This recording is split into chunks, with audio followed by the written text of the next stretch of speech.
The morning sun cast long shadows across the marble floors of Ravencrest Palace as King Edmund Alexander Sterling paced nervously in his private study.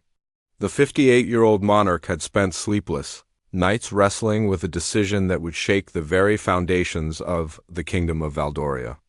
His weathered hands trembled slightly as he held the golden seal that would make his choice official. Queen Isabella, his wife of 30 years, had left for her morning horse ride, unaware of the storm brewing in her husband's mind. She had always been the picture of royal grace, her silver hair perfectly styled, her emerald eyes sharp with intelligence. But lately, Edmund noticed the weight of crown duties wearing on her, the constant scrutiny from nobles and commoners alike taking its toll. The king's thoughts drifted to Princess Catherine, his beloved daughter-in-law who had married his eldest son, Prince William, 3 years ago. Catherine had brought fresh energy to the palace, her genuine warmth and dedication to charitable causes winning hearts across the kingdom. Unlike many royal brides who struggled to adapt, Catherine had embraced her role with remarkable grace, learning the ancient protocols while maintaining her authentic spirit. Edmund paused before the tall window overlooking the palace gardens where Catherine often spent her afternoons reading to children from the royal orphanage. Her laughter would echo through the courtyards, bringing life to the sometimes stuffy atmosphere of palace life. The people adored her, calling her the people's princess in the local newspapers, but Edmund's decision wasn't just about popularity. The kingdom faced challenging times with neighboring territories showing signs of unrest. Traditional alliances were shifting, and Valdoria needed strong leadership that could bridge old customs with modern sensibilities. The king had watched Catherine navigate complex, diplomatic situations with wisdom beyond her 28 years. The heavy oak doors creaked open, and his trusted advisor, Lord Chancellor Reginald, entered. The elderly man's face was etched with concern as he approached the king's desk. Edmund had confided his thoughts to Reginald the previous evening, and both men understood the magnitude of what was being considered. Without a word, Edmund reached for the ornate parchment that had been prepared in secret. The document bore the royal coat of arms and elaborate calligraphy that would announce a new title, one that had never been bestowed upon a daughter-in-law in the 1,000-year history of Valdoria. This wasn't merely ceremonial. It carried real political weight and would position Catherine as a key figure in the kingdom's future. The king's pen hovered over the parchment as footsteps echoed in the hallway outside. He knew Queen Isabella would return soon from her ride. Her cheeks flushed from the morning air, and her mood typically improved by the peaceful time with her horses. But once she discovered what he had done, that serenity would shatter like glass against stone. Edmund closed his eyes and remembered the conversation with Catherine from the previous week. She had approached him about establishing new programs for education in rural villages, speaking passionately about bringing opportunities to forgotten corners of the kingdom.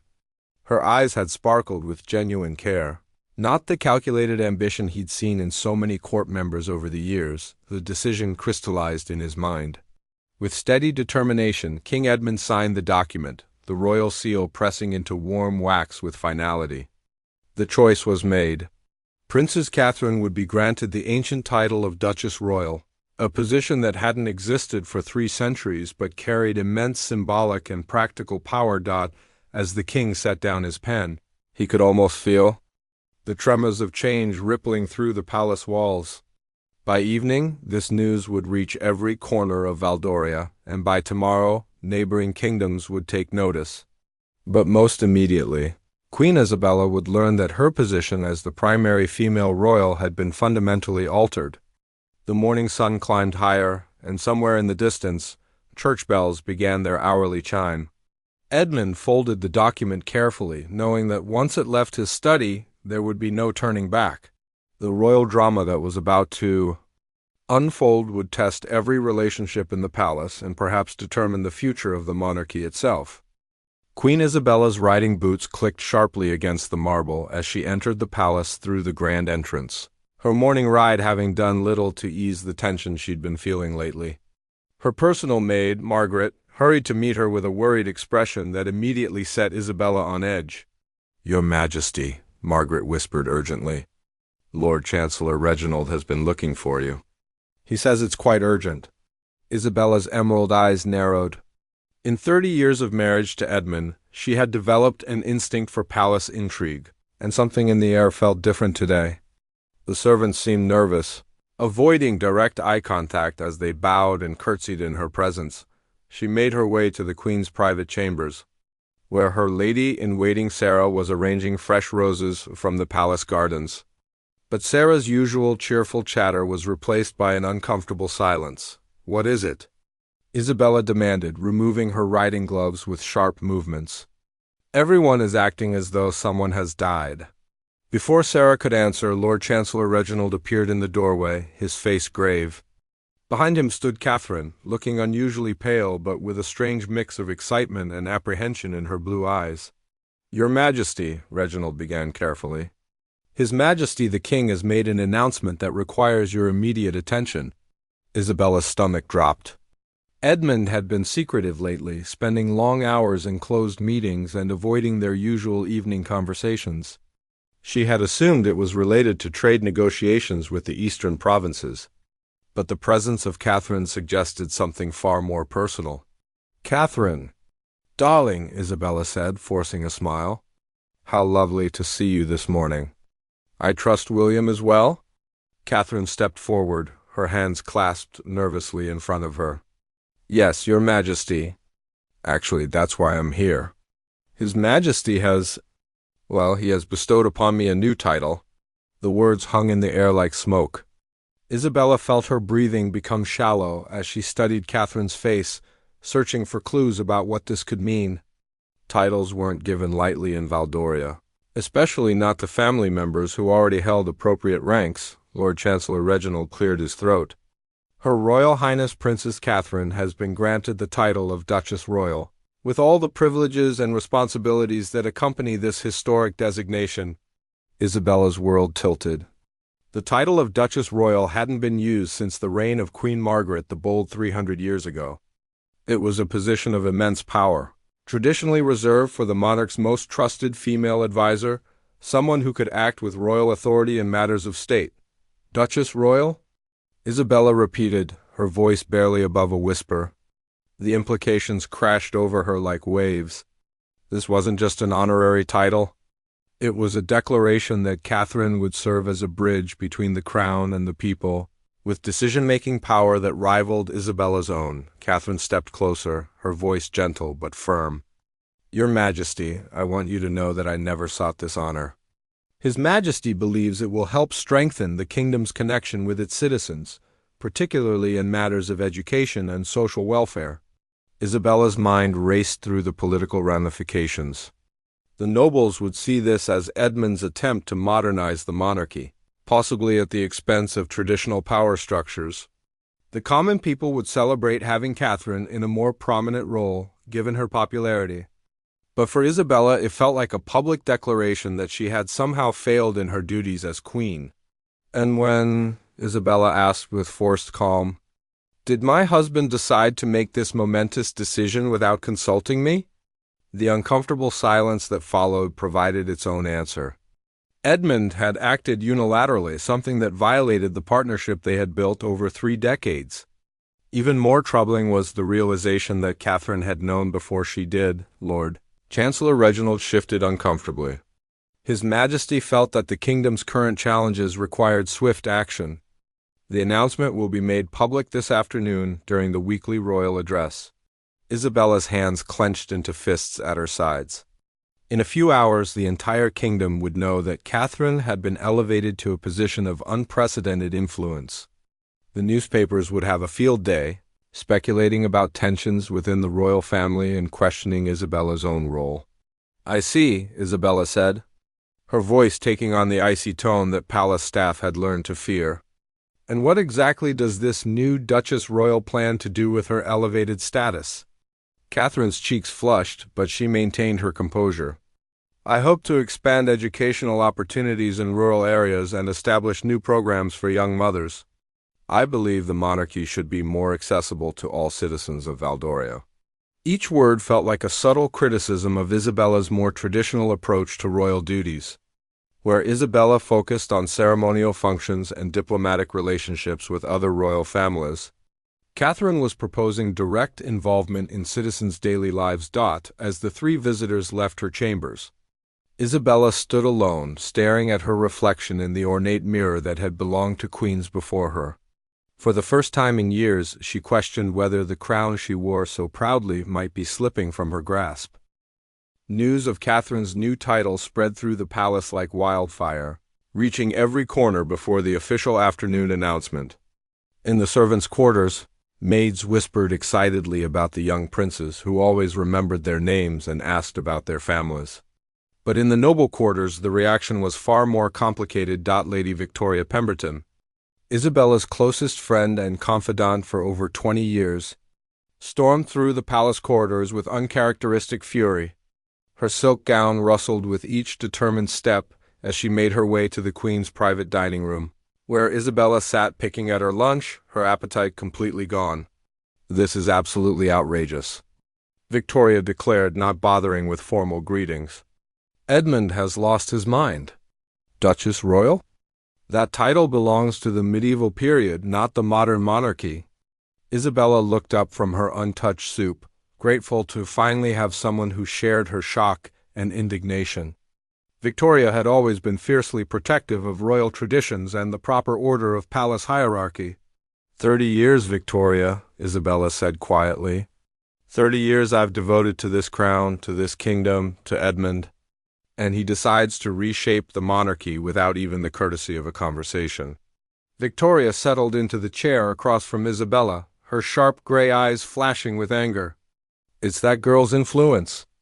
Catherine has bewitched him with her modern ideas and populist approach. She's turned him against everything we've worked to preserve." But even as Victoria spoke, Isabella couldn't entirely convince herself that Catherine was the villain in this story. The young woman had always been respectful, even deferential in their interactions. If anything, Catherine seemed genuinely surprised by the king's decision. Meanwhile, in another wing of the palace, Catherine sat in her private study, surrounded by educational reports and development plans she had been preparing for months. Prince William, her husband, paced behind her chair, his dark hair disheveled from running his hands through it repeatedly. "I don't understand why Father didn't discuss this with Mother first," William said for the third time. "He knows how she values protocol and tradition." Catherine set down her pen and turned to face her husband. "William, your father believes the kingdom needs change. The old ways aren't reaching the people who need help most. I've seen the poverty in the outer villages, the children who can't read because there are no schools." "But did you ask for this title?" William pressed, his blue eyes searching her face for answers. Catherine hesitated. The truth was complicated. She hadn't requested the title of Duchess Royal specifically, but she had presented detailed proposals to King Edmund about expanding royal involvement in education and social services. Their private conversations had been passionate discussions about the monarchy's responsibility to its citizens.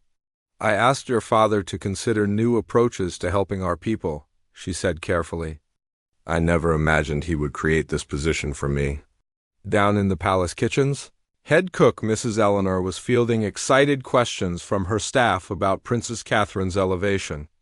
Unlike the nobles upstairs, the working people of the palace saw this as wonderful news. "Remember when she came down here during the harvest festival?" said young kitchen maid Anne. "She helped serve soup to the poor families, didn't care a bit about getting her dress dirty."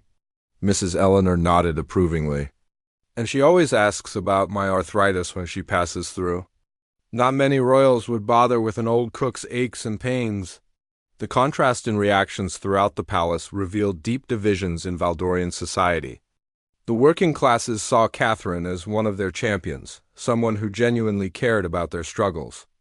The nobility viewed her as a threat to the established order that had served them well for generations. As afternoon approached, King Edmund prepared for his weekly public address from the palace balcony. Lord Chancellor Reginald had advised him to expect strong reactions from various factions, but Edmund remained convinced that this decision was right for Valdoria's future. In her chambers, Queen Isabella made a decision that would surprise everyone.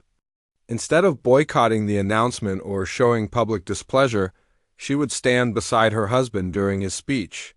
30 years of royal training had taught her that private disagreements should never become public spectacles, but as she selected her most formal crown and dignified gown, Isabella was already planning her response. If Edmund wanted to modernize the monarchy, she would show him that tradition and grace still held power. The battle for the soul of Valdoria's royal family was just beginning. Catherine, meanwhile, reviewed her notes one final time, knowing that after today, her life would never be the same. The weight of her new responsibilities felt heavier than any crown she might eventually wear. She thought of the village children she had met during her recent tours. Their eager faces as they showed her their drawings and told her their dreams, whatever storms this decision might create within the palace walls. Catherine was determined to prove worthy of the trust King Edmund had placed in her. The kingdom's future might depend on how well she could balance respect for tradition with the need for meaningful change. The great palace balcony overlooked the main square where hundreds of citizens had gathered for King Edmund's weekly address. The autumn afternoon sun cast a golden glow over the crowd as palace guards maintained order among the excited masses. Word of a special announcement had spread through the capital city of Aurelia. Drawing larger crowds than usual, Queen Isabella stood beside her husband, her posture perfectly straight and her expression carefully neutral.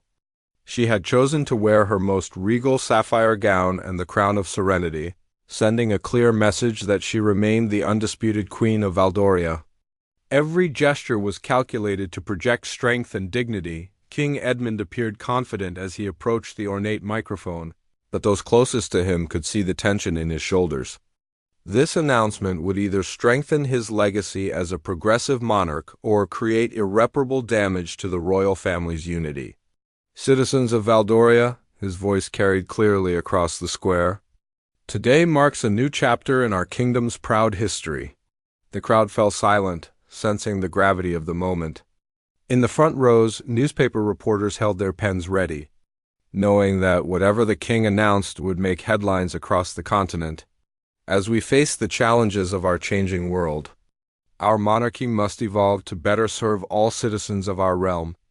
Therefore, I am honored to announce that Her Royal Highness Princess Catherine has been granted the ancient and distinguished title of Duchess Royal. A wave of excited murmurs rippled through the crowd. Many citizens had hoped for Catherine to take on a larger role. Having witnessed her genuine care during hospital visits and her passionate speeches about education reform, the Duchess Royal will work directly with local communities to address education, healthcare, and economic development in our rural provinces, King Edmund continued. This position will ensure that the crown maintains direct connection with citizens from all walks of life. From a palace window above, Prince William watched his wife step forward onto the balcony. Catherine wore an elegant burgundy dress that complemented her auburn hair, and she carried herself with newfound authority despite her obvious nervousness. The crowd erupted in enthusiastic applause when Catherine appeared. Shouts of "Long live the Duchess Royal" and "the People's Princess" echoed through the square. Several young mothers lifted their children on their shoulders so they could see the woman who had visited their schools and hospitals, but not everyone in the square was celebrating. In the exclusive viewing area reserved for nobility, several prominent families exchanged worried glances. Duke Harrison Blackwood, one of the kingdom's most powerful landowners, whispered urgently to his wife about the implications of Catherine's expanded authority. "This sets a dangerous precedent," Duke Blackwood murmured. "If the monarchy starts bypassing traditional channels to implement social programs, where does it end?" His concern reflected broader anxieties among the aristocracy, who had prospered under the existing system where their local influence remained, largely unchallenged by royal interference. Meanwhile, in the palace's communication center, Royal Press Secretary James Morrison fielded an avalanche of phone calls from international media. The decision to revive the Duchess Royal title was unprecedented in modern monarchies, and neighboring kingdoms were watching carefully to see how this experiment would unfold. "Yes, this is indeed a permanent appointment," Morrison explained to a persistent journalist. Her Royal Highness will maintain this title and its responsibilities for the duration of her service to the Crown. Back on the balcony, Catherine stepped forward to address the crowd for the first time in her new capacity. Her voice was clear but filled with emotion as she spoke. Citizens of Valdoria, I am deeply honored by His Majesty's trust in granting me this position. I pledge to work tirelessly to ensure that every child in our kingdom has access to quality education, that every family has the health care they need, and that no community feels forgotten by their monarchy. The crowd's response was overwhelmingly positive, with extended applause and cheers of approval. But Catherine's words carried an implicit promise that would require significant resources and political will to fulfill. As the royal family returned inside the palace, the real work of managing this dramatic change was just beginning. Queen Isabella maintained her composed public facade, but her silence spoke volumes to those who knew her well. In the hours following the announcement, the palace's telephone system was overwhelmed with calls.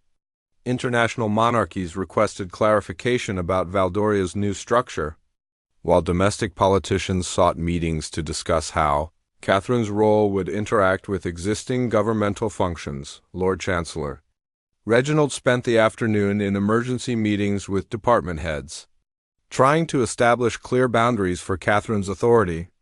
The lack of precedent meant that every decision would need to be carefully considered to avoid constitutional conflicts. As evening approached, news broadcasts across the continent led with stories about Valdoria's royal revolution.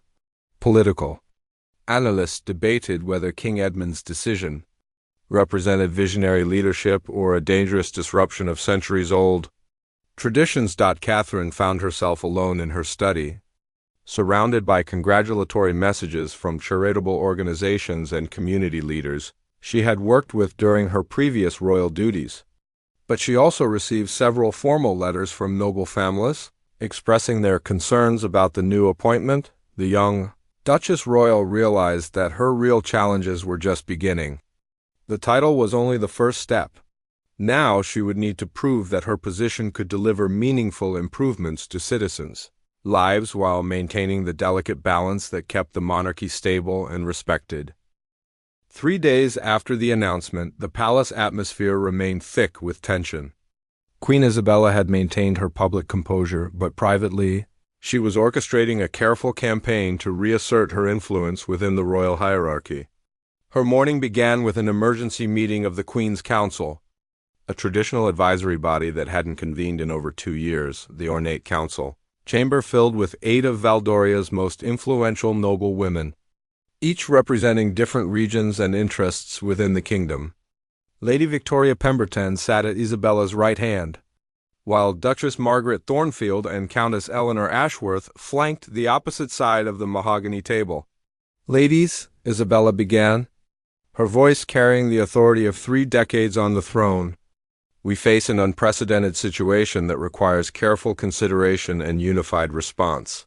The women around the table nodded solemnly. Each understood that Catherine's elevation threatened the traditional power structure they had navigated for years. If a daughter-in-law could suddenly be granted such authority, what did that mean for their own positions and influence? "The title of Duchess Royal may sound impressive," said Duchess Margaret, her silver hair perfectly arranged despite the early hour. "But we must remember that titles without substance are merely decorative. The real power remains with established institutions." Meanwhile, Catherine was experiencing the reality of her new position firsthand. Her first official meeting as Duchess Royal was with the Minister of Education, Dr. Robert Fielding, a stern man in his 60s who had served under 3 different governments and was known for his resistance to change. "Your Royal Highness," Dr. Fielding said with barely concealed skepticism, "while I appreciate your enthusiasm for educational reform, implementing new programs requires extensive planning, budget approval, and coordination with existing systems." Catherine had prepared for this resistance. Her folder contained detailed proposals, cost analyses, and implementation timelines that she had developed over months of research. "Dr. Fielding, I've reviewed the current statistics. Literacy rates in our rural provinces lag 20% behind urban areas. Children in remote villages often walk 3 hours to reach the nearest school. These are complex issues that cannot be solved with royal proclamations, Dr. Fielding replied dismissively. The Education Ministry has procedures that must be followed. Catherine's jaw tightened. She was beginning to understand that her new title, while impressive, would mean nothing without the ability to work within existing government structures or the authority to bypass them entirely. Back in the Queen's Council meeting, Lady Victoria was sharing intelligence she had gathered from her network of aristocratic contacts. The common people are absolutely enchanted with Catherine's appointment, she reported. But the military leadership has private concerns about the precedent this sets? Isabella absorbed this information carefully. Public opinion strongly favored Catherine, but military and aristocratic support remained with traditional structures.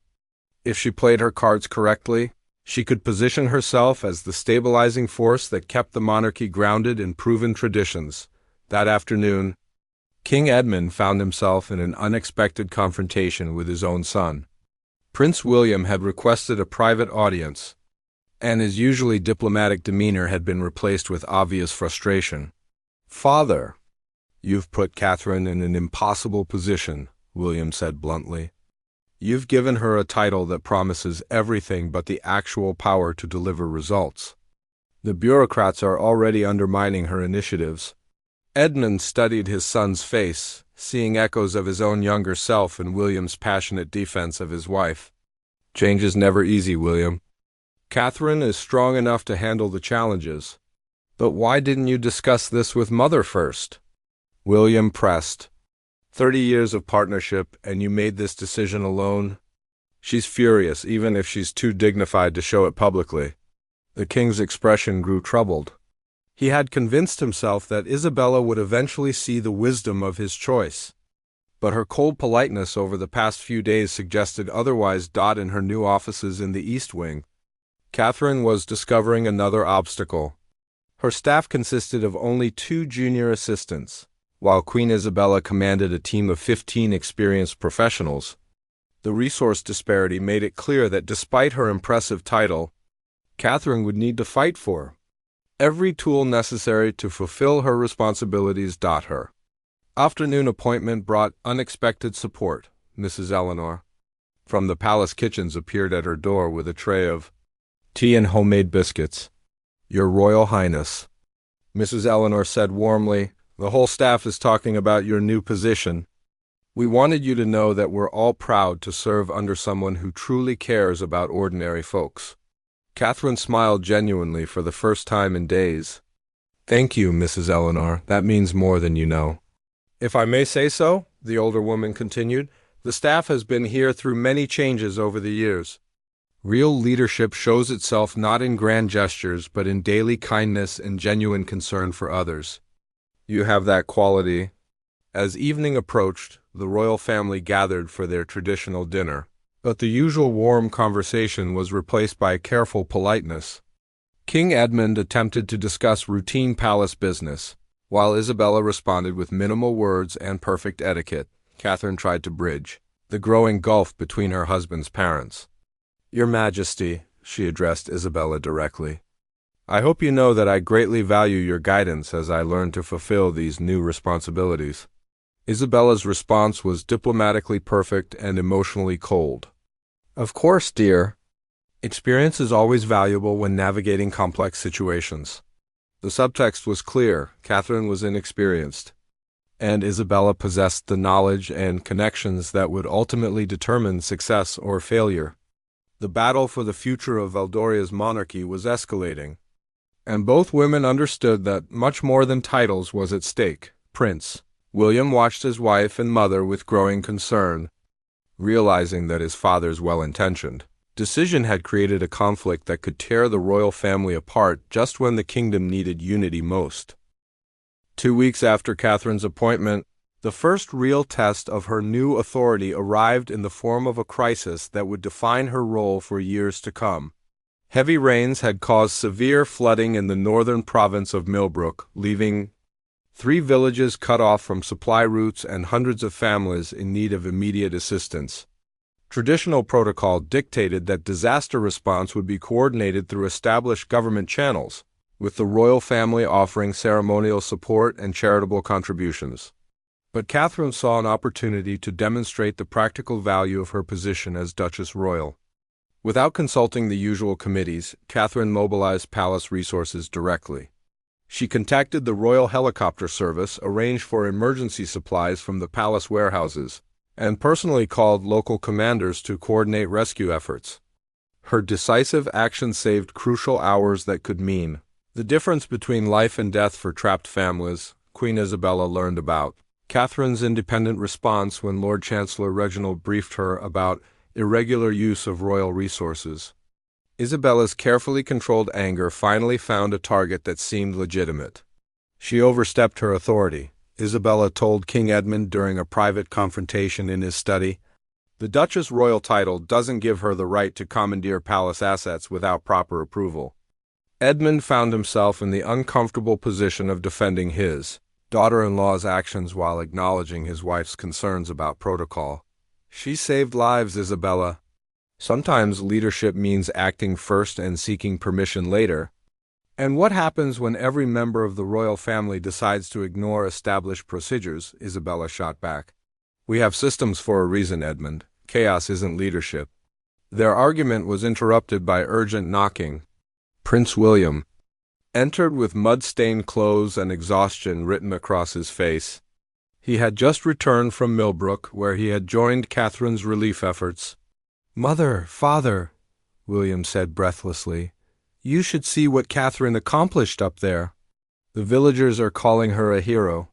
She didn't just send supplies. She waded through floodwater to help evacuate elderly residents personally." Isabella's expression softened slightly at her son's obvious admiration, but her concerns remained. "William, I don't question Catherine's good intentions or courage. I question the precedent of bypassing established authority structures." Meanwhile, Catherine was facing her own crisis of confidence. The successful flood response had earned public praise, but it had also exposed the limitations of her position. Government officials were demanding explanations for her unilateral actions, and several department ministers had filed formal complaints about unauthorized use of royal resources. Dr. Fielding from the Education Ministry seized the opportunity to reassert bureaucratic control. "Your Royal Highness," he said during an emergency meeting, "while your flood response was admirable, it demonstrates exactly why we have established procedures. Government resources cannot be deployed based on individual royal decisions." Catherine realized she was caught in an impossible situation. If she followed proper channels, people would suffer while bureaucrats debated procedures.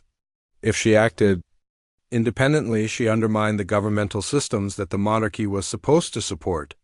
The crisis deepened when Duke Harrison Blackwood publicly criticized Catherine's actions in a televised interview. "The Duchess Royal's well-meaning but reckless behavior threatens the careful balance between royal influence and democratic governance," he declared. "We cannot allow emotional responses to replace rational policy-making." His comments sparked a fierce debate in newspapers and social media. Catherine's supporters praised her compassionate leadership, while critics worried about the concentration of power in untested hands. Queen Isabella saw an opportunity to demonstrate the value of experienced royal leadership. She announced her own visit to Millbrook, but instead of competing with Catherine's relief efforts, she focused on long-term reconstruction planning. Isabella met with local officials to discuss infrastructure improvements and coordinated with insurance companies to streamline compensation processes.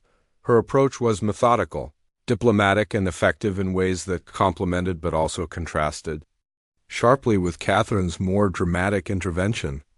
The message was subtle but clear. Experience and established relationships could achieve results that passion alone could not. The media coverage of both royal visits created an unintended comparison between the two approaches. Catherine was portrayed as the caring, hands-on princess who shared citizens' struggles, while Isabella was presented as the wise, strategic queen who understood complex systems and long-term solutions. King Edmund watched this development with growing unease. His decision to elevate Catherine was supposed to modernize the monarchy, not create competing power centers within his own family.